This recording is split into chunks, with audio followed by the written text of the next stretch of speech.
When did you realize we had, something special with Nikola?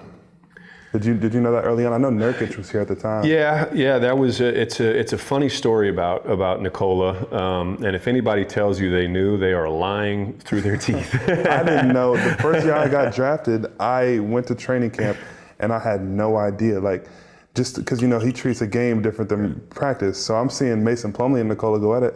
I'm like, wait, why does Nikola start over Mason? Like, I remember that was my thought process. So.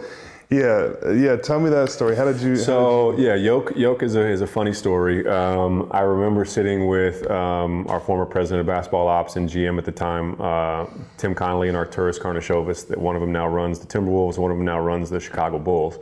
But they were in our front office at the time. They're like, hey, there's this guy that you should see on tape because we want him to keep his name in the draft, but he wants to stay over in Europe for one more year. Mm-hmm. And we're in a phase at the time where we wanted as many young players as we could get, and to try to see what we could grow. And so I was actually like, why does he want to stay over in Europe one more year? And both Tim and Arturas were like, it's best for his development, and we think that there's a skill level there that could be interesting. But I remember them showing me on tape, and Nikola was wearing like this, their colors were like pink and blue, and Nikola couldn't jump over a phone book, but he'd catch these balls and he'd throw these passes that you were like, I don't know how that's going to translate, but that player's basketball IQ is obviously off the charts. Yeah. And so we drafted him. He stayed over for one more year, and then he came over in the summer of 2015. And my dad actually has really good stories about being down in the weight room, early in the morning that summer, and Nikola would be in there every morning with his two brothers, mm-hmm. and they'd be beating on him kind of before the coaches would even come in, and he'd be in there. But over time, I think Nikola cleaned up his diet. Mm-hmm. He understood what it took to be a professional.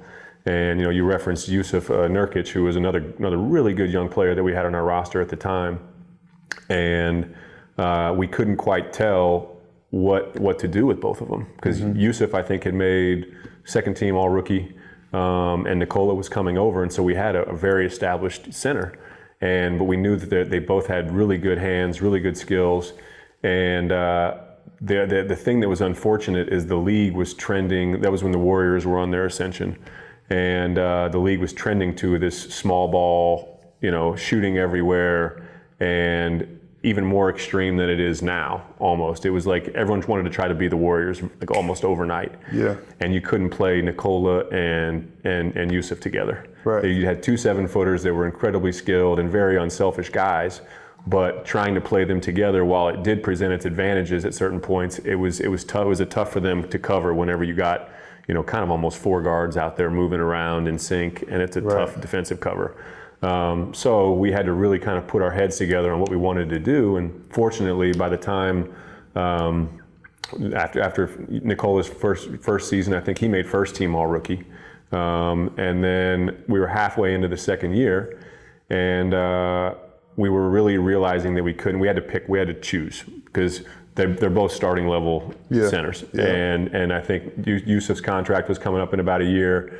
And so we were having our analytics group run all the different numbers of how to compare the two and what to look for. And all of a sudden this comparison comes through. And fortunately, we had enough data at the time to be able to really put together per 36 minutes and compare different things. Mm-hmm. And so this comparison comes through, and it's player A and player B. And it was they're in their second season, and the only difference of the two is that player A is 2 years older than player B at the time of their second year in the NBA. Player A just entered the league later, and you could clearly see that player B's numbers were better in really every category. Mm-hmm. And so I was like, I'm going to guess that player B is Nikola. And they're like, yep, you're right, player B is Nikola. And I'm like, all right, well then who are we talking about with player A? Is this some sort of comparison with Nurk, or is this some sort of comparison with someone else in the league? And they're like, player A is Larry Bird. And I was like, oh. Like you looked at the per 36? Yeah. Wow. And so that was when I think all of us kind of looked at each other like, because sometimes when you talk to like a basketball purist even, and when you to your point, his skill set and the way that he plays, the eye test, he doesn't jump out at you right away. But when you watch it over time and you understand what he's doing and how he's affecting a game, it really jumps out at you. And so that was when, and that was like the first week of December. And I think we were on like a 4 or 5 game skid at the time. And then Tim and I wound up on the phone. I was like, Tim, I'm never going to tell anyone who to play, any coach what to do. But if we're going to pick one, tell them to put Nikola in. And we got to roll with it. And then that was the famous, the next night or the night after was the date, what was that, December or something, that was when Yoke went into the starting lineup and never came looked out. back. Never and came it's out. crazy It was in Dallas, I think, yeah. Yeah, I have unlimited Nikola stories too. Talk about the cleaning up the diet and stuff. My first couple of years, I mean, he cared about basketball, but he would go home to Serbia in the summer and come back out of shape. I've seen him progress every year, even from MVP year to MVP year. He's somehow progressing. So you guys obviously made the right choice, man.